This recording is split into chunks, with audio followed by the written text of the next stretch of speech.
Not too long ago I moved into a new studio, and ever since then I've been trying to get better at building things myself instead of just buying stuff whenever I need it.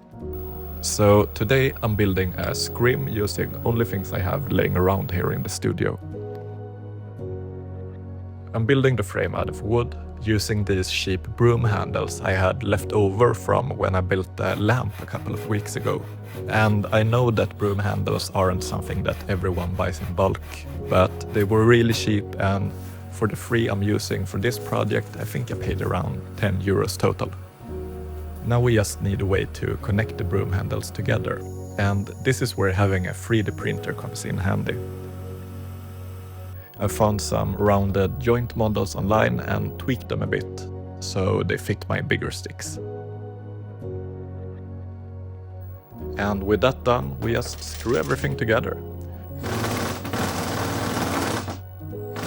I know that the screwdriver isn't supposed to make that sound, but everything feels solid enough, so I think it's good. I hope so. Alright, the frame's done. Now we need something to actually diffuse the light with. I'm using an old curtain, but honestly any thin fabric will work. A bed sheet, shower curtain, whatever you got. Next step is cutting the fabric to size and folding the edges over. Ideally I'd sew it, but I don't have a sewing machine and doing it by hand would take forever. So instead I hope that these 3D printed eyelets will do the trick. And I pushed them through both layers of fabric, and I think they should help take some of the tension off the fabric when it's stretched onto the frame. Since I want to be able to swap the fabrics later, I'm also making bungee cords to attach them with.